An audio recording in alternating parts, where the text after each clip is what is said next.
దేవుని ప్రియులను ప్రభు యొక్క రక్తం చేత కడగబడి పరిశుద్ధులుగా ఉండటకు పిలువబడినటువంటి సంఘమైన మీ అందరికీ తండ్రి అయిన దేవుని నుండి ప్రభు అయిన యేసుక్రీస్తు నుండి కృపయు సమాధానమును అనుగ్రహింపబడాలని దేవుని మనస్ఫూర్తిగా వేడుకుంటూ ఉన్నాను ప్రియులారా. ఆయన యొక్క ఆత్మయు ఆయన యొక్క వాక్యము మీతో కూడా నాతో కూడా సదాకాలం ఉండాలని ప్రభువుని వేడుకుంటూ ఉన్నాను. మనం ఈ దినము కూడా పేతురు గారు రాసినటువంటి మొదటి పత్రిక 2వ అధ్యాయంలో ఉన్నటువంటి కొంత లేఖన భాగాన్ని ధ్యానించడానికి ముందుకు సాగుదాం. ప్రతి వారము కొంచెం లెంతీ టైం తీసుకుంటున్నాను కనుక ఈరోజు కొన్ని వాక్యములనే మనకున్నటువంటి నిర్దేశించుకున్న సమయంలోపు ముగించాలన్న ఆలోచన నేను పెట్టుకొని ఉన్నాను. ప్రధానంగా ఈ పత్రిక ధ్యానించడంలో 2 ఉద్దేశములు ఉన్నవి. మొదటి ఉద్దేశము, ప్రభు కొరకు బ్రతుకుతున్న ఈ జీవితంలో ప్రభునామం నిమిత్తము శ్రమలు ఎదురైనప్పుడు ఆ శ్రమలలో ప్రభువుకు సాక్షులుగా నిలబడుటట్లో ఈ పత్రిక మనకు బలంగా నేర్పిస్తుందనేది మొదటి ఆలోచన. ప్రియమైన వారలారా, రెండవ ఆలోచన ఏమిటి అనంటే, మనము క్రైస్తవునిగా ఈ సమాజంలో బ్రతుకుతున్నప్పుడు ఒక నిజ క్రైస్తవునిగా మనం ఎట్టి విలువలతో ఉండాలో అన్ని విషయములను ఈ పత్రిక మనకు గుర్తు చేస్తుందన్నది రెండో ఆలోచన. ప్రియమైన వారలారా, అందుకోసం మన అంతరంగ జీవితము, మన కుటుంబ జీవితము, మన ఆత్మీయ జీవితము, మన సామాజిక జీవితము, వీటన్నింటి విషయాల గురించినటువంటి ఆజ్ఞలు, సూచనలు, హెచ్చరికలు, ఆదరణలు, వీటన్నిటి మేళవింపగా ఈ పత్రికను మనం చూడగలం 5 అధ్యాయాలలో. ఈరోజు 2వ అధ్యాయము మనము పోయిన వారం ముందు 3 వాక్యాల వరకు చూసుకోవడం జరిగింది. మొదటి 3 వాక్యాలు మనకేం గుర్తు చేస్తున్నాయి అనంటే, మనం క్రీస్తులో నూతనంగా జన్మించిన తర్వాత మనం ఏ విధంగా ఉండాలి, ఏ విధంగా ఉండకూడదు అన్నటువంటి విషయాలు మొదటి 3 వాక్యాల్లోనే పేతురు గారు రాస్తున్నారు. ముందుగా ఏవి ఉండకూడదో చెబుతున్నాడు. ఎందుకనంటే మనలో ఉన్నవి తీసివేస్తేనే దేవుడు కోరుకున్నవి మనము సంతరించుకోగలం, లేకపోతే పొందుకోగలం, కలిగి ఉండగలం. అందుకోసమే ప్రభు దయాళుడని మీరు రుచి చూచి ఉన్నాడలా. ఎలా తెలిసింది మీకు నాకు ప్రభు దయాళుడని? నమ్ముతున్నాము. ఏంటి అనంటే, దేవుడు మన పాపములను క్షమించిన ఆయన క్షమాగుణంలో, ఆయన దయాళుత్వము, ఆయనలో ఉన్నటువంటి ఆ మంచితనము, లేకపోతే ఆయనలో ఉన్నటువంటి ఆ కనికరమును మనం చూడగలిగి ఉన్నాము. అది మన మనస్సాక్షికి తెలిసింది. ఒకరోజు లోకంలో బ్రతుకుతున్నప్పుడు మనం అపరాధులమని అస్సలు అనుకోకుండా బతికాం.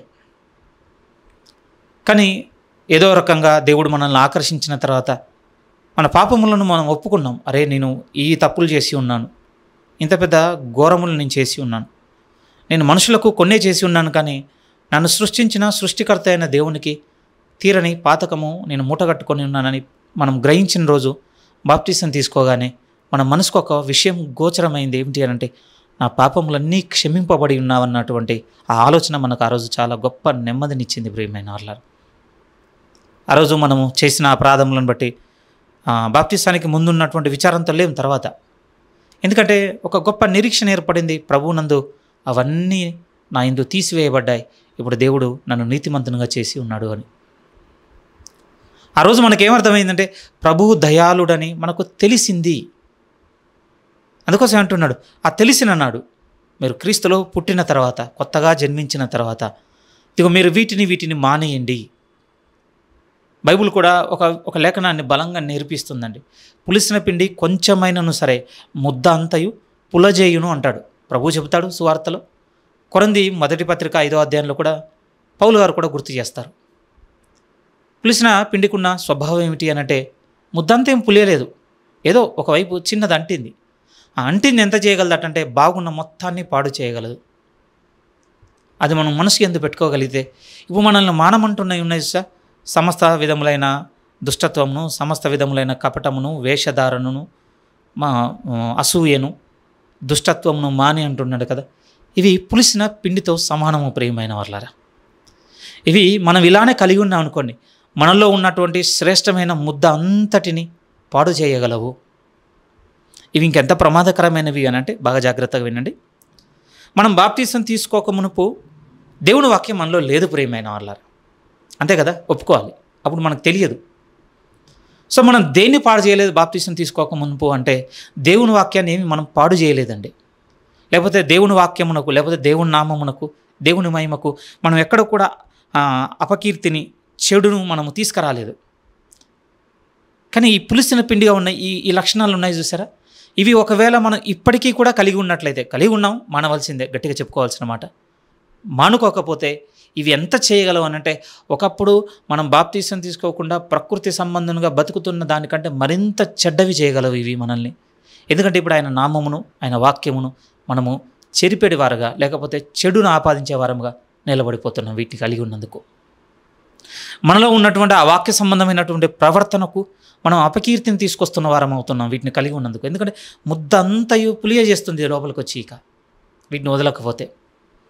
అందుకోసం వీటిని మానాలి అనేది మొదటి పిలుపు. మనం గుర్తు చేసుకున్న ఒక ఎగ్జాంపుల్తో, శిశువు పుట్టగానే ఆ శిశువుకు ఉన్నటువంటి ఆ తల్లి గర్భంలో నుంచి బయటకు వచ్చినప్పుడు తన దేహం మీద ఉన్నటువంటి ఆ జిగురు, ఆ నీటి ఆ అవశేషాలు ఉంటాయి కదా, వాటన్నిటిని శుభ్రం చేసి ఒక చక్కటి నునుపైనటువంటి పరిమళంతో కూడిన ఒక శిశువు బయటకు వస్తుంది కదా కడిగిన తర్వాత.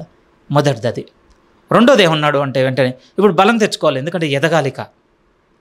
ఇప్పుడు శిశువులుగా ఉన్నాం, దేవుడు శిశువుల నుంచి ఆయన కుమారునితో సారూప్యత కలిగిన వరకు దేవుడు మనల్ని కోరుకుంటున్నాడు కనుక ఇప్పుడు మనం రెండవ స్టెప్ ఏం తీసుకుంటున్నా అంటే ఇప్పుడు ఆ రక్షణలో ఎదగాలి మీరు.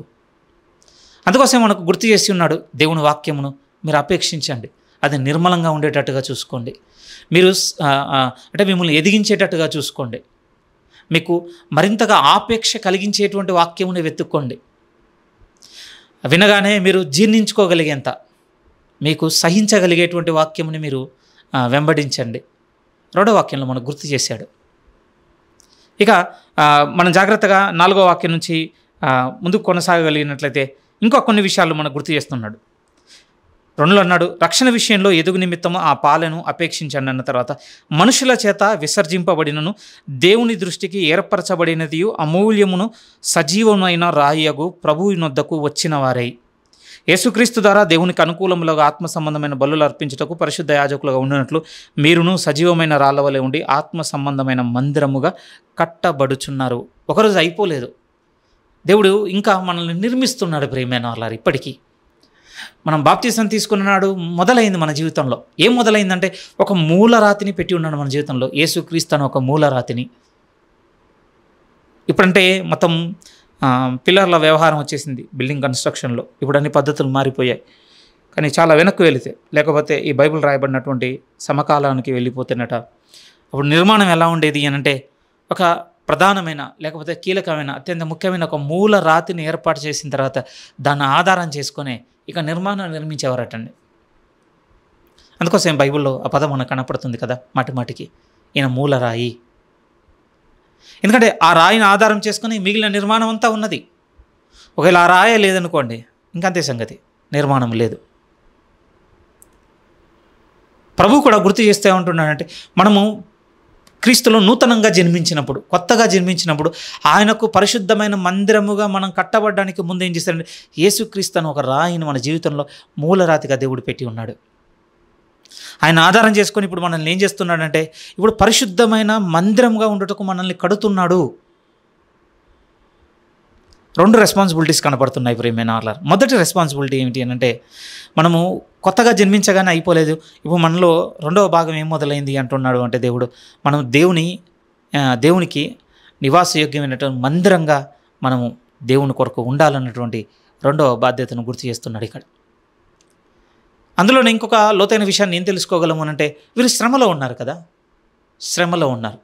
ఈ శ్రమను బట్టి వెనక తీసేటువంటి పరిస్థితులు ఏర్పడబోతున్నాయి గనుకనే పేతురుగా రాసి పంపిస్తున్నాడు ఈ మాటలన్నింటినీ. అందులో ఆయన స్థిరంగా గుర్తు చేసింది ఏమిటి అంటే ఇదిగో మనుషులందరూ విసర్జించినను మన ప్రభు ఏమైనా స్థిరంగా ఉన్నాడా? స్థిరుడుగా ఉన్నాడు. గుర్తు చేసుకోండి ఆయనని. ఆ ప్రభు ఎలా నిలబడ్డాడు దేవుని కొరకు అంటే మనుషులందరూ, ఆ పదం ఉంది కదా, మనుషుల చేత విసర్జింపబడినను దేవుని దృష్టికి ఏర్పరచబడినది అమూల్యమును సజీవమైన రాయగు ప్రభు నొద్దకు వచ్చిన వారే. అందుకోసం ప్రభు కూడా అపోస్తల కార్యములు అంటాడు కదా, నా తండ్రి నా కుడిపార్శ్వమందున్నాడు, నేను కదల్చబడను. ఎంతమంది కదిలిపోయారు? బిగినింగ్లో బహు విస్తారమైన జనం ఆయనతో మొదలైంది. క్రమంగా 3 సంవత్సరాల ముందుకెళ్ళేసరికి చాలా కొద్ది మంది మిగిలారు. ఇంకా మరింత దగ్గరికి శిలోమరణం ఆసనం అవుతున్న ఆ సమయాలకు, ఆ రాత్రి దినాలకు రాగానే హార్డ్లీ 12 మంది మిగిలారు. 12లో ఇంకొక రాత్రి గడిస్తే అయిపోతుందనగానే ఆ 12లో కూడా ఒకడు వెళ్ళిపోయాడు. 11 మిగిలారు. ఆ ఘట్టం దగ్గర అవుతుంది, గంటల వ్యవధి ఉందనగానే ఇంకెంతమంది మిగిలారు అని అంటే ఒక్కడే అయిపోయాడు ప్రభు. మనుషుల చేత విసర్జింపబడేను, ఎంత స్థిరమైనటువంటి రాయిగా ప్రభు కొరకు నిలబడి ఉన్నాడు. అదే గుర్తు చేస్తున్నాడు మనతో కూడా. ప్రధానమైన విషయం మనకేం కనపడుతుందంటే ఆత్మ సంబంధమైన మందిరంగా నిలబడి మనల్ని కడుతున్నాడు అనేది ప్రధానమైన విషయం. కానీ రెండవైపు వారు ఉన్నటువంటి ఆ పరిస్థితిలో మనం జ్ఞాపకం చేసుకోగలిగితే స్థిరత్వమును కూడా గుర్తు చేస్తున్నాడు. అందుకొరకు మనకిస్తున్నటువంటి బాధ్యత ఏమిటి అని అంటే, ప్రభు యొద్దకు రండి. ఆ మాట ఉంది కదా, ప్రభు యొద్దకు వచ్చిన వారై. 4వ వాక్యం ఎండింగ్లో, ప్రభు యొద్దకు వచ్చిన వారై. మనము స్థిరంగా గుర్తు చేసుకోవాల్సిన మాటలు ఇక్కడ నేర్చుకోవాలి ప్రియమైన అట్లారే. ఎందుకంటే ఈరోజు మనల్ని దేవుడు తన వాక్యమును అపేక్షించటాన్ని బట్టి, 2:3లో ఉన్న మాట చెప్తున్నాను, అపేక్షించడాన్ని బట్టి ఎక్కడికి పట్టుకొని వస్తున్నాడు దేవుడు. ఈ వాక్యాన్ని మరింతగా మనం కోరుకోవడాన్ని బట్టి ఎక్కడికి వస్తామంటే ప్రభు యొద్దకు వస్తాం ప్రియమైన అట్లారా. ఈవెన్ మనకు యోహాను సువార్త 3వ అధ్యాయం 18 నుంచి 22వ వాక్యం వరకు ఉన్న ఆ చిన్న భాగంలో కూడా అదే కదండి. సత్యవర్తనుడైతే తన క్రియలు దేవుని మూలముగా ప్రత్యక్షపరచబడినట్లు ఎక్కడికి వస్తాడంటే వాక్యం దగ్గరికి వస్తాడు. దేవుని మూలముగా కలిగి ఉన్న వాళ్ళు ఏవో తెలుసుకున్నట్లు. ఇప్పుడు ప్రభు యొద్దకు మనకు వచ్చుటకి ఏదైనా మార్గం ఉంది అని అంటే వాక్యమే ప్రియమైన వాళ్ళారు. అందుకోసం దీన్ని ఆపేక్షించండి. ఈ వాక్యమును మీరు ఆపేక్షిస్తూ కోరుకొని వింటూ దాన్ని మీరు అవలంబిస్తూ మనము మన జీవితంలో వాక్యమును నిలుపుకున్నట్లయితే ఈ వాక్యము మనల్ని ఎవరికి దగ్గర చేస్తుంది అంటే ప్రభువుకు దగ్గర చేస్తుంది. ప్రభు దగ్గర అవుతున్నప్పుడు మనకు తెలిసిపోయే విషయాలు ఏమిటి అంటే ఆయన సజీవమైనటువంటి ఒక మూలరాయిగా ఉన్నాడు. ఇప్పుడు దేవుని కొరకు మందిరం నిర్మిస్తూ నన్ను కూడా ఒక సజీవమైన రాయిగా ప్రభు నిలబెడుతున్నాడు అనేటువంటి విషయాన్ని మనం తెలుసుకోగలం ప్రభు దగ్గరకు వస్తేనే. అందులో ఏమాత్రం కూడా సందేహం మనకు ఉండకూడదు ప్రియమైన వాళ్ళ. రాయి ఉందనుకోండి, స్థిరత్వానికి తర్వాత ఇంకా చెప్పాలంటే బలానికి గుర్తుగా ఉంటుందండి, అంతే కదా. స్టెబిలిటీ, స్ట్రెంగ్త్ అనుకోండి. ఒక కదలని స్థితి, స్థిరత్వము, నిశ్చల తత్వం ఉంటుంది కదా, దాన్ని గుర్తుగా ఉంటుంది. రెండో వైపు ఏమిటి అని అంటే అంత ఈజీగా మనం ఏం బ్రేక్ చేయలేమండి రాయిని కదా. మనకు తెలుసు దాన్ని పగలగొట్టాలి అంటే చాలా శక్తిని వాడాలి. ప్రభు కూడా దేవునిలో ఇప్పుడు మనల్ని ఎలా నిలబెడుతున్నాడు అని అంటే కదలని వారుగా, ఒక నిశ్చల తత్వం కలిగిన వారముగా మనం గుర్తు చేసుకుంటున్నాం కదా. విశ్వాస విషయంలో సంపూర్ణ నిశ్చయత కలిగిన వారే. ఎప్పుడొస్తుంది ఆ స్థితి? ఎప్పుడొస్తుంది అంటే మనము కూడా సజీవమైన రాళ్ల వలె ఉండాలన్నటువంటి ఒక లోతైన విషయమును మనం ఎరిగితేనే. ఒకసారి ఆలోచిద్దాం. ఈ సందర్భము ప్రస్తావనకు వచ్చిన సంఘమును గురించి మొదట విషయాలు చెప్పినప్పుడు కూడా ప్రభు ఫిలిప్పుదైన కైసర ప్రాంతానికి వెళ్ళినప్పుడు మాట్లాడిన మాటలు అక్కడ అదే కదా, పేతురుతో అన్నమాట. జనులు ఏమనుకుంటున్నారు అన్నప్పుడు ఒక్కొక్కరు అభిప్రాయం ఒకలా ఉంది.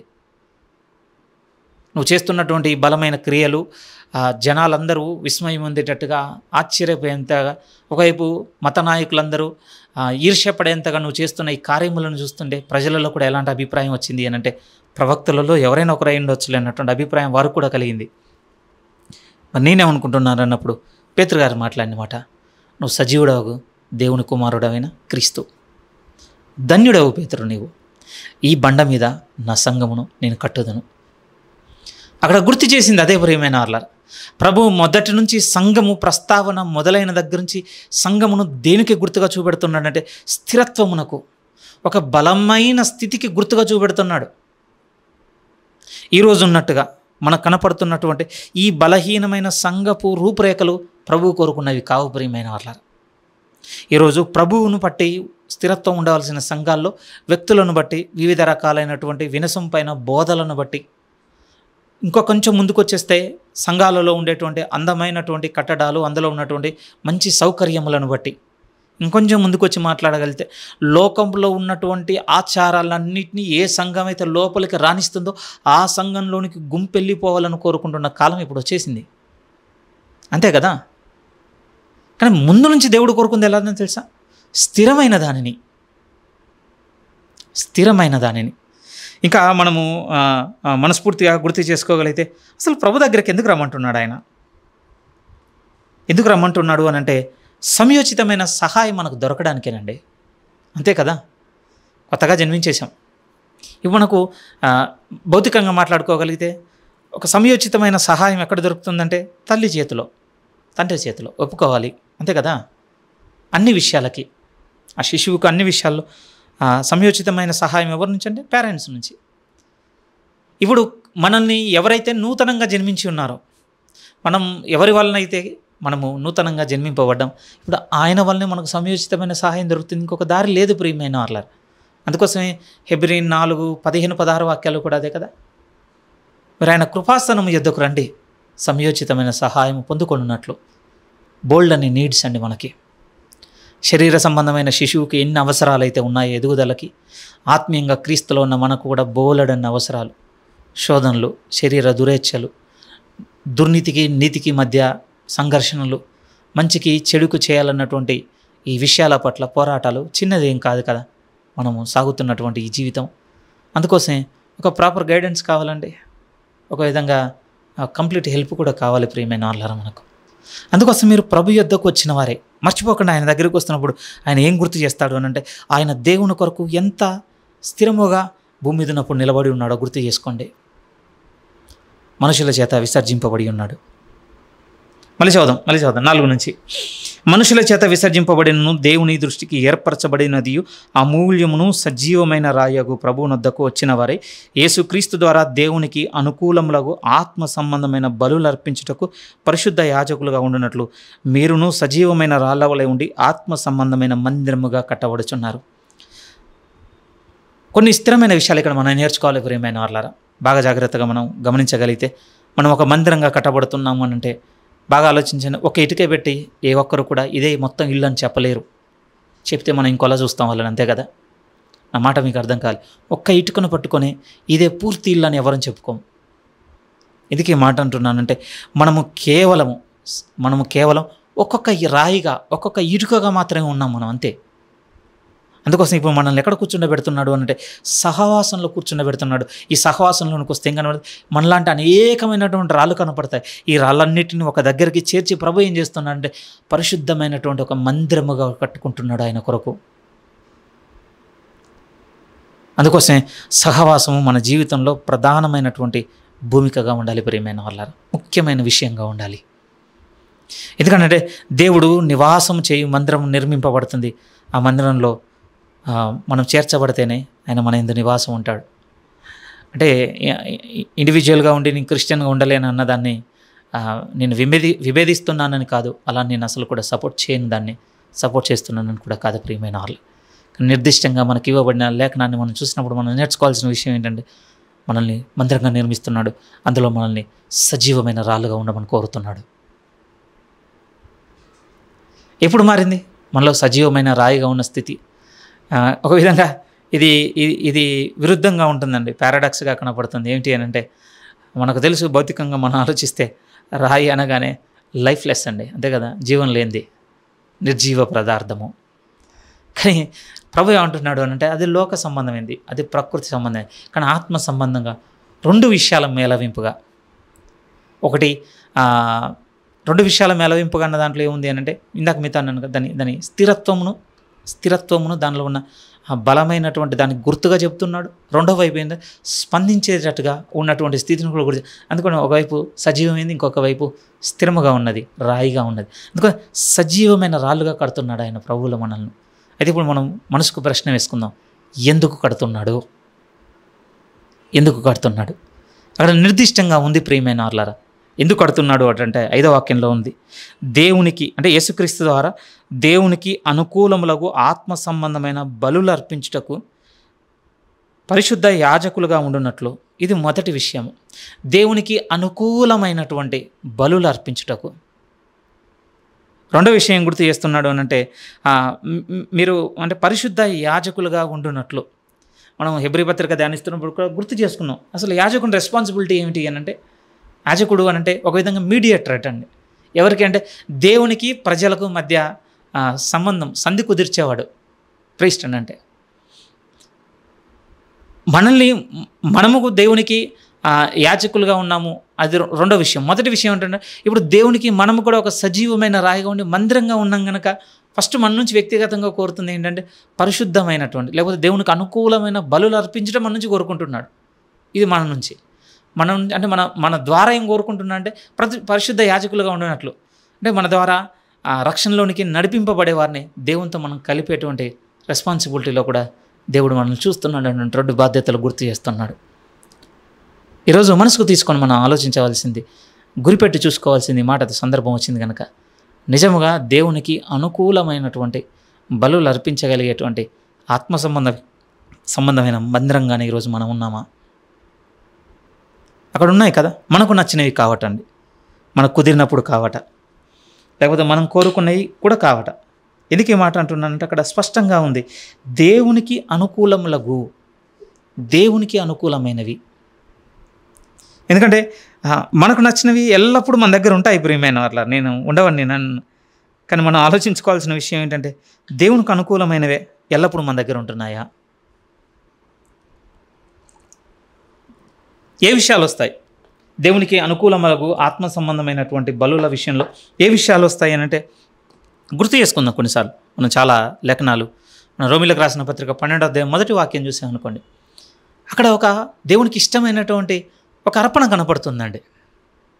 ఉత్తమమును, అనుకూలమును, సంపూర్ణంగా అది కోరుకుంటున్నాడు మన నుంచి. ఒక విధంగా మీ దేహములు దేవుని వలన మీకు అనుగ్రహింపబడి మీలోనున్న పరిశుద్ధాత్మకు ఆలయమై ఉన్నదా మీరు ఎరగరా?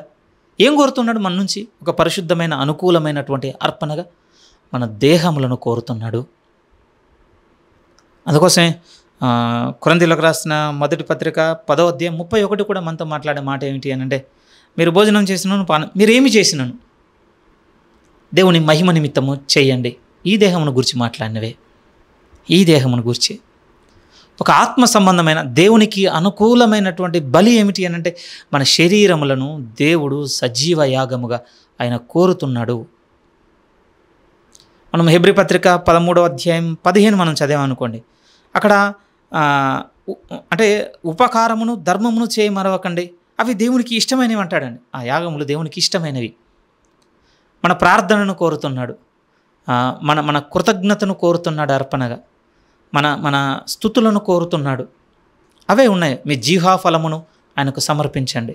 మన స్తుతులను, మన ప్రార్థనలను కోరుతున్నాడు అర్పణలుగా.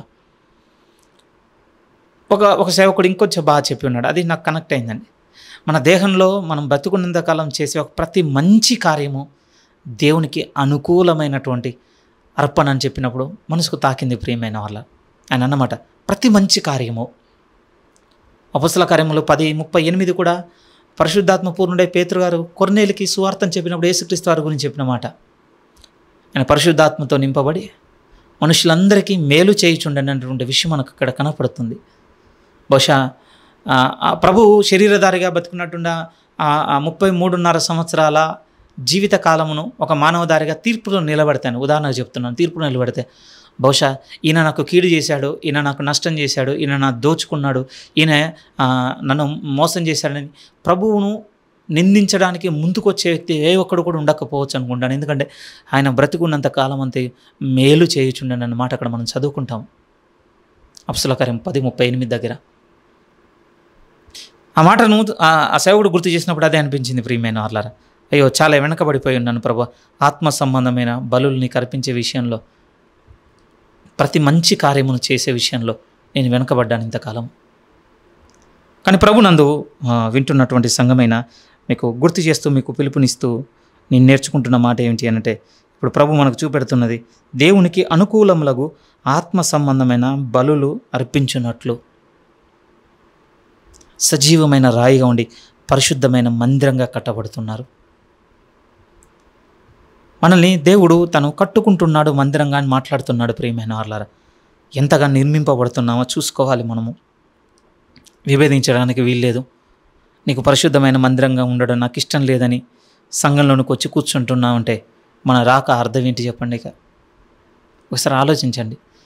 మనము దేవుడు మనలో నివాసం ఉండుటకు అనుకూలంగా మనం ఉండక ఆదివారం వచ్చి సంఘంలో కూర్చొని వెళ్ళిపోతున్నామంటే ఈ రాకయ మీనింగ్ ఏంటి? అసలు పర్పస్ ఏంటి? దేని కొరకు ఇదంతా?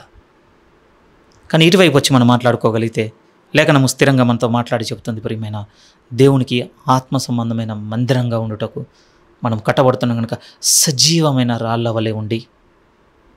ఎలా వస్తుంది? మూలరాతి దగ్గరికి వచ్చి చూడండి మీరు. ఆ మూలరాతికి వచ్చి రెండో వైపు చెప్పగలిగితే రెండు విషయాలుగా అర్థం చేసుకుందాం ప్రియమైన వాళ్ళారా. ప్రభు ఏం చేస్తున్నాడంటే మనల్ని అండి ఆయన మీద కడుతున్నాడు, ఆయనలో కడుతున్నాడు అన్నటువంటి అర్థం కనపడుతుందండి. విచిత్రంగా ఉంటుంది స్టేట్మెంట్ మీకు. ఎందుకంటే ఆయన ముఖ్యమైన మూలరాయి అయి ఉండక ఆ రాయిని ఆధారం చేసుకొని గృహ నిర్మాణం అంతా అవుతుంది అనేది ఇందాక మీ అందుకోసమే ఆయన మీద కడుతున్నాడు. రెండో వైపు ఏమిటంటే ఆయనలో కడుతున్నాడు అనేది ఎక్కడ అర్థమవుతుంది? ఆయనలో ఉన్నటువంటి ఆ జీవమును నిర్జీవంగా ఉన్న మన జీవితాల్లో కూడా అనుగ్రహిస్తున్నాడు కనుక ఇప్పుడు ఆయన మనలో ఉన్నాడు ప్రియమైన వాళ్ళ. ఇదే విచిత్రం కదా. ఆయన మీద మనం కట్టబడుతున్నా ఎవరి మీదనైతే కట్టబడుతున్నాం ఆయనే మన యందు ఉన్నాడు. ఈ రెండు ఈ మందిరం చూపెడుతుందా? ఈ మందిరం అన్న దాంట్లో నేను మీరు చూపిస్తున్నాం మన యందు. కొంచెం ఇంకా అలాగే ముందుకెళ్దాం. 5వ వాక్యం నుంచి, యేసుక్రీస్తు ద్వారా దేవునికి అనుకూలంలో ఆత్మ సంబంధమైన బలులు అర్పించుటకును పరిశుద్ధ యాజకులుగా ఉండునట్లు మీరును సజీవమైన రాళ్ల వలె నుండి ఆత్మ సంబంధమైన మందిరముగా కట్టబడుచున్నారు. ఏలయనగా ఇదిగో నేను ముఖ్యమును ఏర్పరచబడినది అమూల్యమునకు మూలరాతిని సియోనులో స్థాపించుచున్నాను. ఆయనందు విశ్వాసముంచువాడు ఏ మాత్రమును సిగ్గుపడడు అను లేఖనము మాట లేఖనం నందు రాయబడి ఉన్నది. యెషయాలో కనపడుతుందండి. యెషయాలో కనపడుతుంది. ఏం చేశారట అంటే చెప్తున్న లేఖనంలో ఈ ముఖ్యమైన మూలరాతిని విసర్జించేశారట ప్రియమైన వాళ్ళారా. కానీ నమ్మిన వాళ్ళతో చెప్తానంటున్నాడు, ఈయన నమ్మినవాడు ఏ మాత్రమును సిగ్గుపడాడు. యెషయాలో అయితే కేవలం కలవరపడాలనే ఉంటుందండి. యెషయా 28:16 కనపడుతుంది అన్నమాట. వాస్తవానికి అక్కడైతే కలవరపడ్డానే ఉంటుంది, కానీ ఇక్కడికి వచ్చేసరికి ఎంత స్థిరంగా చెప్తున్నాడు అని అంటే ఏ మాత్రం కూడా సిగ్గుపడాడు. ఆ రాయి మీద కట్టబడుతున్నవాడు, ఆ మూలరాతి మీద నిర్మింపబడుతున్నవాడు ఇక ఏ మాత్రము కూడా సిగ్గుపడడు అంటున్నాడు ప్రియమైన వాళ్ళ. హెబ్రీ పత్రిక 2వ అధ్యాయం 14లో కూడా అండి ప్రభు అట మనం ఆయన సహోదరులమని ఆయన పిలుచుటకు ఆయన కూడా సిగ్గుపడటం లేదటండి మనల్ని బట్టి. ఆ మాట చదువుకుందాం ఒకసారి చూడండి. హెబ్రీలకు రాసిన పత్రిక ఒక చిన్న ప్రశ్న మనల్ని వ్యక్తిగతంగా మనం ప్రశ్నించుకుందాం ప్రియమైన వాళ్ళ ఈ సమయంలో. హెబ్రీలకు రాసిన పత్రిక 2వ అధ్యాయం మీరు చూడగలిగితే ఆయన ఏమాత్రమును 11 నుంచి నేను చదువుతున్నాను. పరిశుద్ధపరచబడువారికి అందరికీ ఒకటే మూలము. ఈ హేతువు చేత వారిని సహోదరులని పిలుచుటకు ఆయన సిగ్గుపడక. ఇప్పుడు మనం ఒక ప్రశ్న అడుగుదాం అనుకున్నది ఏంటి అని అంటే, ఏ ప్రశ్న అడుగుకుందాం అంటే బాగా జాగ్రత్తగా వినండి ప్రియమైన వాళ్ళ. మీతో ఒక మాట చెప్పాను కదా, ఆయన ముఖ్యమైన మూలరాయిగా ఉన్నాడు, ఎట్ ద సేమ్ టైం ఆయన సజీవమైన రాయిగా ఉన్నాడు, స్థిరముగా ఉన్నాడు ప్రభు కొరకు బతికినప్పుడు. ఇప్పుడు మనం అడుకోవాల్సిన ప్రశ్న ఏంటి, ఎవరి కొరకు అంత స్థిరంగా నిలబడ్డాడు చెప్పండి? లేకపోతే ఎవరి కొరకు అంటే మీరు సింపుల్గా దేవుని కొరకు అంటూ ఎవరి నిమిత్తము? మన నిమిత్తమే కదా. మన నిమిత్తము ప్రభువు మనుషులందరూ విసర్జించినను, ఒక విధంగా తృణీకరించినను, ఏమాత్రం ఎన్నిక చేయకపోయినను ఆయన అట స్థిరముగా అలానే ఉన్నాడటండి మన నిమిత్తం. ఇప్పుడు మనల్ని ప్రశ్నించుకుందాం ప్రియమైన వాళ్ళు. ఇప్పుడు నిజంగా ప్రభువు నిమిత్తమే ఇప్పుడు అంతే స్థిరంగా ఉంటున్నామా? పాపులము, చెడ్డవారము, దేవునికి శత్రువుగా బతుకుతున్న వారి నిమిత్తమే ప్రభువు స్థిరముగా నిలబడ్డప్పుడు పరిశుద్ధుడు, ఒక విధంగా ఈ లోకంలో దేనితో కూడా చేరనివాడు, పరలోక సంబంధి, దైవాంశ సంబంధితుడు దేవుడు ప్రియమైన వాళ్ళారా. ఆయన కొరకు ఈరోజు మనం స్థిరంగా నిలబడుతున్నాం అనేది ఇప్పుడు మనం వేసుకోవాల్సిన ప్రశ్న. థింక్ మనం ఇదే హెబ్రీ పత్రిక 7వ అధ్యాయంలో కూడా చూడగలిగితే ప్రభు డిస్క్రిప్షన్ కూడా ఎంత లోతుగా ఉంటుంది చూడండి. 7వ అధ్యాయం ఆయన గురించి చెప్తున్నప్పుడు 7వ అధ్యాయం 26, పవిత్రుడును నిర్దోషియు నిష్కల్మషుడును పాపులలో చేరక ప్రత్యేకముగా ఉన్నవాడును ఆకాశ మండలము కంటే మిక్కిలి హెచ్చైన వాడునైనా ఇట్టి ప్రధాన యాజకుడు మనకు సరిపోయినవాడు. ఏంటంటే మన లెవెల్ ఇదా? నిజమే, ఆశ్చర్యం ప్రియమైన వాళ్ళారు. కానీ ఉన్నమాట ఎలా ఉంది తెలుసా, ఆయన మనకు తగినవాడు. మరి మన కొరకు ఎలాంటి వాళ్ళ కొరకు అంత ఉత్తముడు స్థిరముగా నిలబడి ఉన్నప్పుడు ఇప్పుడు ఇటువైపు వచ్చి మనం ప్రశ్నించుకోవాల్సిన మాట, ఇప్పుడు ఈయన రోజులు ప్రభుత్వం నడిచాం కదా, ఎంత నిలబడుతున్నాం ఈ ప్రభు కొరకు? ఈరోజే అంటే మిమ్మల్ని నిరుత్సాహపరచాలి, తెలగొట్టాలనేది నా ఉద్దేశం కాదు. కానీ పేతురుపత్రిక 2వ అధ్యాయంలో ఉన్నటువంటి ఈ మాటలు మనకు గుర్తు చేయాలి ప్రేమ. ఆ రోజు వారికి శ్రమలో ఉన్నవారికి ఏ విధంగా గుర్తు చేస్తున్నాడంటే, మీ కొరకు అంత స్థిరముగా సజీవునిగా బ్రతికిన ఆ ప్రభువు కొరకు ఇప్పుడు మీరు నేను నిలబడడంలో ఏమాత్రం కూడా సిగ్గుపడాల్సిన పని లేదు. బీ బోల్డ్, మీరు ధైర్యంగా నిలబడండి అంతే. మీరు ధైర్యంగా నిలబడండి. నిజంగా రాబోతున్నవి చాలా భయంకరమైన పరిస్థితులని సంఘంలో బోధింపబడుతున్నాం. ఏదో జరగబోతుంది, లోకం మీదికి ప్రభు నామం ధరించుకున్నందుకు మన మీదికి శ్రమ రాబోతుందని మనం నేర్చుకుంటున్నాం కదా. అయితే ఇప్పుడు గుర్తుపెట్టుకుందాం ప్రియమైనారా, అవి రాబోతున్నప్పుడు, అవి ఎదుర్కొనబోతున్నప్పుడు మన ప్రభు వైపు చూసి, నా ప్రభు కొరకు వీటిని తాళుకొని నిలబడడంలో నేను ఏమాత్రం కూడా సిగ్గుపడను. అదే కదా లూకాసు వార్తలు. మనుషులైతే అంటే అంటే ధైర్యం చెడి అంటే కూలుదురు ప్రియమైన వాళ్ళారా, కానీ మనమైతే ధైర్యంతో తల ఎత్తుకొని ఎదుర్కోవడానికి వెళ్ళిపోవాల్సిందే. ఎందుకంటే నా నిమిత్తం నా ప్రభు నిలబడ్డాడు, రేపటి దినములు నా ప్రభు నిమిత్తం నేను నిలబడతాను. అదే అన్నాడు కదా మత్తయి 5:11 కూడా, నా నిమిత్తము జనులు మిమ్మల్ని హింసించి నిందించి మీ మీద చెడ్డ మాటలు పలుకున్నప్పుడు మీరు సంతోషించి ఆనందించండి, పరలోకమందు మీ ఫలం అధికము. అక్కడ నా నిమిత్తము క్లియర్గా ఉంది. ఇక శ్రమల పరిస్థితుల్లో మీరు ఎదుర్కొని నిలబడుతున్నారు, అప్పుడు ఎవరి నిమిత్తం మీరు నిలబడుతున్నారని గుర్తుపెట్టుకోరంటే నా నిమిత్తము. ఎందుకు ప్రభు అంటే, ఒకరోజు నేను మీ నిమిత్తం నిలబడ్డాను కనుక, అంతే. ప్రభు వెనక తీయలేదండి. అందుకోసం ఇప్పుడు మనం గుర్తుపెట్టుకో. ఇక ఆయన యందు విశ్వాసం ఉంచువాడు, లేకపోతే ఆయన యందు విశ్వాసం ఉంచువాడు ఏ మాత్రమును సిగ్గుపడడు. మళ్ళీ పేతురుకు వచ్చేయండి. పేతురు 2వ అధ్యాయం మనం 6వ వాక్యం చదువుతున్నాం. ఇదిగో నేను ముఖ్యమును ఏర్పరచబడినది అమూల్యమునగు మూలరాతిని సీయోనులో స్థాపించుచున్నాను. ఆయన యందు విశ్వాసం ఉంచువాడు ఏ మాత్రమును సిగ్గుపడడు అను మాట లేఖనం నందు రాయబడి ఉన్నది. అందుకోసమే 2 గ్రూప్స్ ఉన్నాయటండి ఈ భూమి మీద. అంతే, 2 గ్రూప్స్ ఏమంటున్నాడు అని అంటే, ఒకరు విశ్వసించిన వారు, ఇంకొకరు విశ్వసించిన వారు. అంతే. ఇంకా క్యాస్ట్ అంటారా, కలర్ అంటే ఏమి లేవు ప్రియమైన వారిలో. ఎలాంటివి ఉన్నాడంటే దేవుని దృష్టికి 2 గ్రూప్స్ ఉన్నాయి.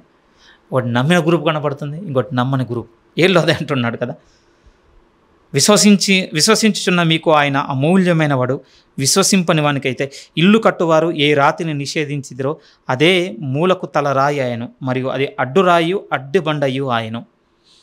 ఎలా అయిపోయిందట అంటే అంటే కట్టడానికి ప్రిపేర్ అయిపోయారట. చేతికి ఒక రాయి రాగానే ఇది పనికిరాదు, ఇది అవసరం లేదని పక్కన పెట్టేశారట. పక్కన పెట్టేసి ఇక అక్కడ కుప్పలో ఉన్నటువంటి అన్ని రాళ్ళు వెతుకుతున్నారట. ఇది పెడదామా. చివరికి మళ్ళీ ఏది ఇక ఆధారం అయిపోయింది అని అంటే, మొదట దేన్నైతే విసర్జించారో, మొదట దేన్నైతే తృణీకరించారో, దేన్నైతే పక్క పెట్టారో, ఆ పక్కకు పెట్టిన దాన్ని దేవుడు ఏం చేసి ఉన్నాడు, ఇదే మూలకు తలరాయిగా చేసి ఉన్నాడట. ఇప్పుడు మీరు ఆలోచించండి, కట్టేటోళ్ళు మనం కట్టే డ్యూటీలో మనం లేం కనుక సరే, మనకు అర్థం కాకపోతే ఓకేనండి. కట్టేటోనికండి ఉదాహరణ చెప్తున్నాను. ఒక 100 రాళ్ళు ఉన్నాయి ఇక్కడ, అందులో ఒకటే పనికొచ్చేది. ఆ పనికొచ్చేదాన్ని పక్కకు పెట్టాడు, మిగిలిన 99 ట్రై చేశాడు. ఏం రియలైజ్ అవ్వాలి చెప్పండి? ఏం రియలైజ్ అవ్వాలి?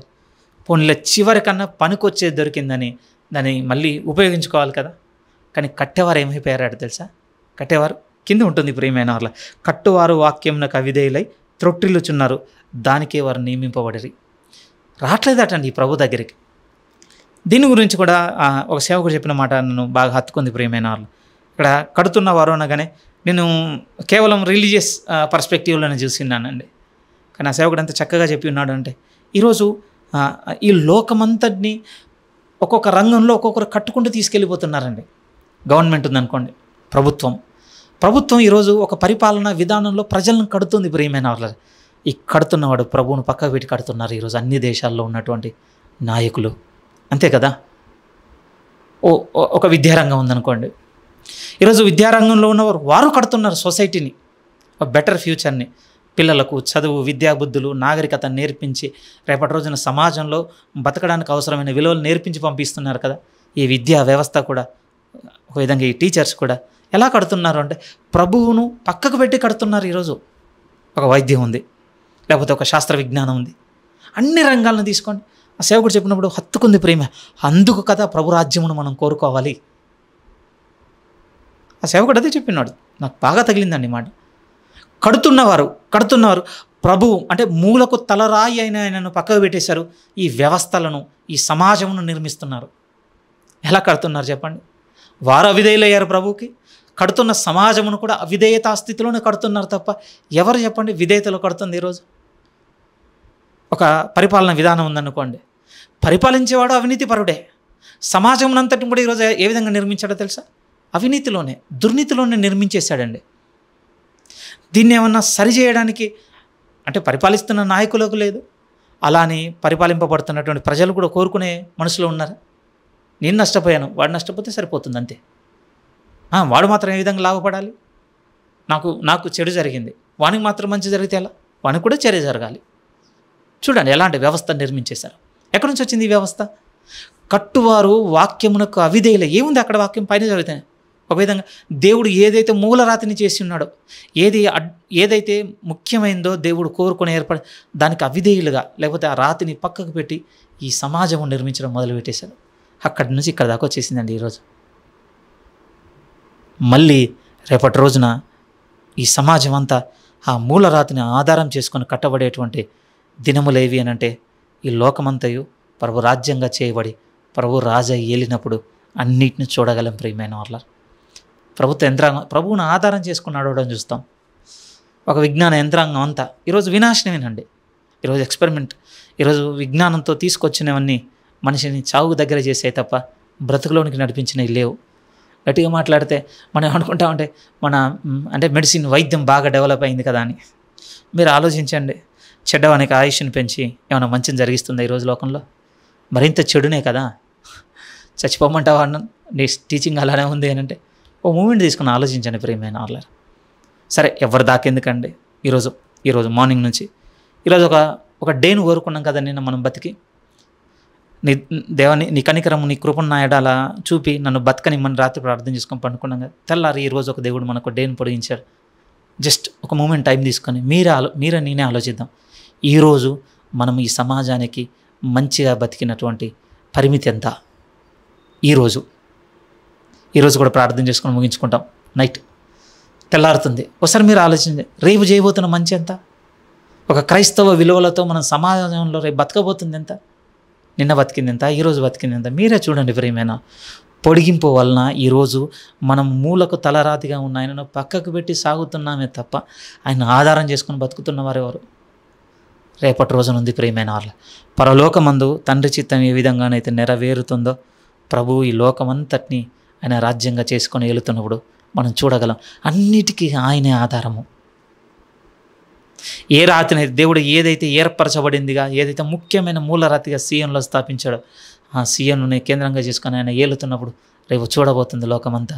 ఓహో, క్రీస్తుని ఆధారం చేసుకొని కడితే వ్యవస్థ ఇలా ఉంటుందా? అంతేనండి, కోరుకున్న వారికి దొరుకుతుంది అంతే. నాకేంటి, ఎటు పోతే నాకేంటని నేను ఉన్నాం అనుకోండి, రేపు ప్రభు వచ్చి ఏం చేస్తాడో మనకి ఏమో ఎప్పటికీ అంతుపట్టదు ప్రియమైన వాళ్ళరా. సరే, చాలా దూరం వెళ్తుంది కానీ మళ్ళీ ఒకసారి 7వ వాక్యం నేను చదువుతున్నాను. విశ్వసించుచున్న మీకు ఆయన అమూల్యమైన వాడు. మనం అలానే ప్రభువును దృష్టించగలుగుతున్నామా? అన్నిటికంటే నాకు ఈయన అమూల్యమైన వాడు అన్నట్టుగానే దృష్టించగలుగుతున్నామా? అలా ఇది విశ్వసించుచున్న వరవంతులో ఉన్నాం. అదే విశ్వసించని వారికైతే ఇల్లు కట్టువారు ఏ రాతిని నిషేధించరో అదే మూలకు తలరాయి అయిను, మరియు అడ్డురాయు అడ్డుబండ ఆయను. కట్టువారు వాక్యమునకు అవిధేయులై త్రొట్టిల్లుచున్నారు, దానికే వారు నియమింపబడితిరి. అంటే ఎలాంటి పరిస్థితి వచ్చింది అని అంటే, విశ్వసించున్న మనం అండి ఆయన మీద కట్టబడ్డాం అనుకోండి, మనం కట్టబడ్డాం అనుకోండి, రేపు ఆయన వచ్చినప్పుడు ఉంటాం ప్రియమైన, నిలిచి ఉంటాం. ఎందుకంటే అవిధేయులై ఉన్నాం అనుకోండి, మళ్ళీ అదే అడ్డురాయు అడ్డుబండ తగిలి త్రొట్టిల్లిపోతాం మనం. ఇంకంతే సంగతి, పడిపోతాం, ఇంకా లేం. అందుకోసం విశ్వసించిన మనం ఇప్పుడే సజీవమైన రాళ్ళ వలె ఉండే ఆత్మ సంబంధమైన మందిరంగా దేవునికి కట్టబడదాం ప్రియమైన వాళ్ళ. దీనికి అడ్డంగా ఉన్నవి, దీనికి మనల్ని విభేదించేటి మానుకొని వస్తున్నాం కదా, మళ్ళీ వాటి కిందికి వెళ్ళకూడదు. మానుకొని రమ్మన్నాడు 1వ వాక్యం దగ్గర నుంచి. ఎందుకంటే ఇప్పుడు నిర్మించుచున్నాడు కనుక అవి మానుకోకుండా ఇక్కడే ఉంటేనండి మనం సపోర్ట్ చేయము, కట్టువానికి సహకరించము. మనము కొరింథీ మొదటి పత్రిక 3వ అధ్యాయంలో కూడా అంటారు కదా, దేవుడు వ్యవసాయకుడు, మనం జతపని వారం అన్న తర్వాత మీరు దేవుని గృహమునై ఉన్నారు. అక్కడ కూడా గుర్తు చేస్తాడండి. హెబ్రీ పత్రిక కూడా మనం 3వ అధ్యాయంలో చూస్తే మనమే ఆయన ఇల్లు. ఎన్ని మాటలు ఉన్నాయి. ఎఫెసీ పత్రిక 2వ అధ్యాయంలో కూడా మనము ఆయనకు పరిశుద్ధమైన ఆలయంగా కట్టబడుతున్నాం. 2:20లో కనపడుతుంది. దేవుడి మాటలన్నింటిలో ఏం చూపెడుతున్నాడంటే ఆయన మనల్ని కడుతున్నాడు. సహకరించే వంతులో ఉంటే ప్రియమైన వాళ్ళ నిలుస్తాము. లేదనుకోండి ఇదే ప్రభు అడ్డరాయిగా అడ్డబండగా మనకు తగిలి తొట్టిల్లుతాం ప్రియమైన వాళ్ళారా. ఈ హోప్స్ లేవు, ఇక లేవంటే లేవు. మనము ఇక్కడి వరకు చూసినటువంటి ఈ భాగంలో ఏం కనపడుతుంది అని అంటే, వారికి కొత్తగా జన్మించిన శిశువులను పోలిన వారి తర్వాత వాక్యమును అపేక్షిస్తే ప్రభు యొద్దకు వచ్చిన వారమై మందిరంగా కట్టబడుతున్నామని ఒక స్పిరిచువల్ వేని రాస్తున్నాడు. రెండో వైపు ఇంకో బలమైన విషయాన్ని ఏం రాస్తున్నాడంటే, మనం ఇప్పుడు స్థిరముగా ఉండాలి ఈ ప్రభువు కొరకు. మనం ఎదుర్కొంటున్న వాటిని బట్టి మీరు సిగ్గుపడకండి, వెనక తీయకండి, స్థిరముగా ఒక స్థిరమైన నిశ్చయతతో బలంగానే ఎదుర్కొండి ఈ పరిస్థితులని. ఒక రాయి స్వభావం ముందు పెట్టి మీరు దేవునికి సజీవమైన మందిరంగా ఉన్నారు కనుక, ఆయన మీ అందరూ నివసించున్నాడు కనుక వీటిని ఎదుర్కోండి అని ప్రోత్సహిస్తున్నాడు ప్రియమైన వాళ్ళ. తర్వాత 9 నుంచి మనం జాగ్రత్తగా చదవగలిగితే, ఇంతగా నడిపిస్తున్నాడు కదా, ఏం చేయాలి మనము అని అంటే 9-10 వాక్యాల్లో మనకు అవసరమైనటువంటి ఒక 3 బాధ్యతలు గుర్తు చేస్తున్నాడండి. 9 నుంచి మనం జాగ్రత్తగా చూడగలిగితే నమ్మిన వారి గురించి మాట్లాడుతాడు. అయితే మీరు నమ్మిన వాళ్ళని ఇంకా అయిపోయింది, వారు అవిధేయులై త్రొట్టిలోటకే కడుతున్నారు ఇంకా అంతే. కానీ విధేయులైన మనం ఉన్నాం కదా. అయితే మీరు చీకట్లో నుండి ఆశ్చర్యకరమైన తన వెలుగులోనికి మిమ్మల్ని పిలిచిన వాని గుణాతిశయములను ప్రచురము చేయు నిమిత్తము ఏర్పరచబడిన వంశమును, రాజులైన యాజక సమూహమును, పరిశుద్ధ జనమును, దేవుని సొత్తైన ప్రజలనై ఉన్నారు. అంతకుముందు మన పరిస్థితి ఎలా ఉండే, ఒకప్పుడు ప్రజగా ఉండక ఇప్పుడు దేవుని ప్రజ అయితిరి, ఒకప్పుడు కనికరింపబడక ఇప్పుడు కనికరింపబడిన వారైతిరి. ఇలా మనల్ని ప్రభులోనికి తీసుకొచ్చి ప్రభువును మూలరాయిగా మన జీవితంలో పెట్టి ఒక సజీవమైన రాయిగా మనల్ని మలిచి ఆయనకు పరిశుద్ధమైన మందిరంగా కట్టుకుంటున్నాడు కదా. మరి మనందరం ఈ సమాజంలో ఏం చేయాలంటే 9-10 వాక్యాల్లో 3 విషయాలను గుర్తు చేస్తున్నాడు ప్రియమైన వాళ్ళ. మనల్ని ఆ చీకట్లో నుండి ఆశ్చర్యకరమైన వెలుగులోనికి పిలిచిన వాని యొక్క గుణాతిశయములను ప్రచురం చేయు నిమిత్తం మనల్ని ఏర్పాటు చేసుకున్నాడట ప్రభువు. మన నుంచి వెళ్ళవలసినవి ప్రియమైన వాళ్ళ. ఏం వెళ్ళాలి అని అంటే, ప్రభు యొక్క గుణాతిశయములు బయలు వెళ్ళాలి మన నుండి. ఒకటైతే నిజం అండి, ఏ విషయం నిజం అని అంటే, ఎరగకుండానైతే కనపరచలేం ప్రియమైన వాళ్ళు. నేను ఒప్పుకుంటాను, ప్రభువులో ఉన్నటువంటి ఆ గుణాతిశయములు ఎరగకుండా ఏ విధంగా చూపగలం? నేను ఎరగలేదనుకో, నా గుణాతిశయాలను చూపెడతాను అంతే. బాప్టిజం తీసుకోక మునుపు నాలో ఒక కరుణాకరుడు ఉన్నాడు, మీలో ఒక మీరు ఉన్నారు, వాడిని చూపెడతామండి ఎరగలేదు కనుక. అందుకోసమే కొత్తగా జన్మించి వాక్యం దగ్గరికి తీసుకొని వచ్చి ప్రభువు దగ్గరికి మనల్ని నడిపించి ప్రభువులో కడితే ఏం చేస్తున్నాడు, ఆయన గుణాతిశయములను వెల్లడి చేస్తున్నాడు. ఎందుకనంటే ఆయనను ఎరిగిన తర్వాత ఆయనవి మన యందు చూపింపబద్ధులము. మనము ఏం చూపించాడు ఆయన? ఒకవేళ ఈ కాంటెక్స్ట్లో మనం తీసుకుంటే ఏం చూపించాడు? ఆయన శరీర జీవితంను మనకు వెనక్కి వెళ్ళి చూసుకోగలిగితే ఆయన లోబడింది చూపించాడు, శ్రమను తాలుకున్న చూపించాడు, మన నిమిత్తం ఓర్చుకున్న చూపించాడు, అంతే కదా. 2వ అధ్యాయంలో మనకు అడుగుజాడలు వస్తాయి, ఎండింగ్లోకి వెళ్తాం. మనము తన అడుగు జాడలు ఎందు నడుచుకున్నట్లు మనకు మాదిరి ఉంచిపోయాను, అదే కదా ఆయన చూపించింది మనకి. ఆనాడు ఎదుర్కొంటున్న ఆ సమూహంతో చెప్తుంది ఆయన, రేపు ఈరోజు బతుకుతూ రేపు ఎదుర్కోబోతున్న మనతో చెప్తుందని, అదే కదా. మనము కూడా ప్రభు చూపించినటువంటి తన గుణాతిశయములను చూపింపబద్ధులము. అవి ఆ రోజు బయటకు వస్తాయి ప్రియమైన వాళ్ళ. అవి రావాలి అంటే ఎరగాలి కదా. ఎరగాలంటే ఆ ప్రభు దగ్గరికి వెళ్ళాలి కదా. ఆ ప్రభు దగ్గరికి వెళ్ళాలంటే ఈ వాక్యమును అపేక్షించాలి కదా. ఆ లింక్ చూడండి కింద నుంచి పైకి వెళ్తే. అందుకోసం ఏర్పరచబడిన వంశమును, రాజులైన యాజక సమూహమునై, దేవుని పరిశుద్ధ జనమును, దేవుని సొత్తైన ప్రజలనై ఉన్నారు. ఒక చక్కటి విషయం ఇది చెప్తున్నప్పుడు ఒక పరిశుద్ధ సేవకుడు చెప్పిన మాట చాలా గొప్పగా అనిపించిందండి నిజంగా. ఆ సేవకుడు ఏమన్నాడు అని అంటే, ప్రభులోనికి మనం రాకపోతే నడిపోయమైన వాళ్ళ, ప్రభులోనికి రాకపోతే మనం ఎప్పటికీ అనాథలమే అనేసాడండి ఆయన. చాలా బాగా అనిపించిందండి ఆయన వివరణలో. ఆయన అన్నమాట ఏమిటి అంటే, ఈ ప్రభు యొద్దకు రాకపోతే అందరం అనాథలమే. మహా అంటే ఈ భూమి మీద ఇంకొక అనాథగా బతుకుతున్నవని వివాహం చేసుకొని వాళ్ళతో కొద్ది కాలం బతుకుతుండొచ్చు, 40 ఏళ్ళు 60 ఏళ్ళు. ఈ జీవితంలో ఇంకొంతమంది అనాథలుగా ఉన్న వాళ్ళు మనకు స్నేహితులు అవుతుండొచ్చు. మనం ఒక సమాజ జీవితంలో బ్రతుకుతూ ఇరుగువారితో పొరుగు వారితో బంధాలు పెట్టుకొని మనము కొత్త జీవితం బతుకుండొచ్చు. కానీ ఒక్కసారి మీరు ఆలోచించండి, చనిపోయామా అంతే, ఎవడు ఏమైపోతాడో మనకి తెలియదు. అనాథలు, లిటరల్గా అనాథలండి. కానీ సేవకుడు ఇంకొక మాట ఏమన్నాడంటే, ఇప్పుడు ఆ అమూల్యమైన రాయి యందు విశ్వాసం ఉంచిన కారణాన్ని బట్టి ఇప్పుడు మనం దేవునికి ప్రజ అయి ఉన్నాము. ఇప్పుడు మన అనాథలం కాదు ప్రియమైన ఆర్లారా. రేపు మరణించినా కూడా ఆ నిత్య దేవుని సన్నిధిన మనం ఉండి మనం ఒకరినొకరిని చూసుకోగలము. ఈ రిలేషన్ గురించి వదిలేయండి. ఇవి నాకు భార్య కదా, ఆమె నాకు భర్త కదా, ఈ రిలేషన్ గురించి కొంచెం పక్క పెట్టండి ప్రియమైన. నేను ఎగ్జిస్టెన్స్ గురించి మాట్లాడుతున్నాను. ఏమండి, ఇలానే మనం లోకంలోనే బతుకుతూ లోకంలోనే ఉండి మనం చచ్చిపోయాం అనుకోండి, ఆర్ఫన్స్ అంతే, ఇంకా అయిపోయింది అంతే ఇంకా. కానీ ప్రభువులను ఇప్పుడు మనం దేవుని సొత్తైన ప్రజలమై ఉన్నాము. ఈ మాటను బట్టి బలంగా మనం నేర్చుకోవాల్సిన విషయం, ఇప్పుడు మన అనాథలం కాదంతే ఇంకా. రేపు ప్రభు సన్నిధిలో మనం అందరిని చూసుకోగలుగుతాం, మనం కలుసుకోగలుగుతాం, మళ్ళీ మనం బ్రతకబోతున్నాం ప్రియమైన వాళ్ళారు. అందుకోసం ఒకప్పుడు మీరు ప్రజ అయి ఉండక ఇప్పుడు ప్రజ అయి ఉంటుంది. రెండో మాట ఏమన్నా, ఒకప్పుడు కనికరింపబడక ఇప్పుడు దేవుని కనికరం దొరికింది మనకి. నిజంగానే ఒకప్పుడు దేవుని కనికరం దొరకకముందు మనందరికీ ఏముంది అని అంటే, దేవుని యొక్క న్యాయం మాత్రమేనండి. దేవుని యొక్క న్యాయం మాత్రమే ఈ లోకంలో ఉండే. ఒక విధంగా ఆయన జస్టిస్ అనుకోండి, అదొకటే. ఎందుకు ఆ మాట అంటున్నాను అంటే, ఇక ఒకవేళ దేవుని న్యాయమే ఈ భూమి మీద ఉందనుకోండి, బాగా ఆలోచించండి, మనందరం దేనికి పాత్రలో అంటే నరకానికి మాత్రమే పాత్రలో అండి.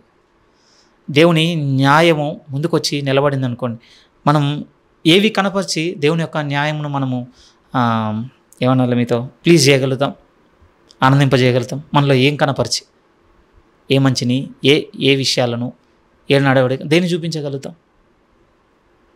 ఒక విధంగా ఆయన న్యాయం మాత్రమే ఈ భూమి మీద స్థాపించాలి అని అంటే కేవలం మనకు నరకం మాత్రమే చోటు ప్రియమైన వాళ్ళారా. కానీ ఇప్పుడు ఏమంటున్నాడు అంటే, ఇప్పుడు ఆయన కనికరం దొరికింది, అందుకొరకే రేపు ఆయనతో ఉండగలిగేటువంటి జీవితం మనకు దొరికిందని ఇప్పుడు కనికరింపబడ్డాము కనుకనే. సో ఇప్పుడు ఆత్మ సంబంధమైన మందిరముగా కట్టబడుతూ దేవునికి అర్పించవలసినవి ఉన్నాయంటే ఆత్మ సంబంధమైన బలులను అర్పించండి, ఆయనకు అనుకూలమైనవి. దేవుని వైపు ఇవ్వండి.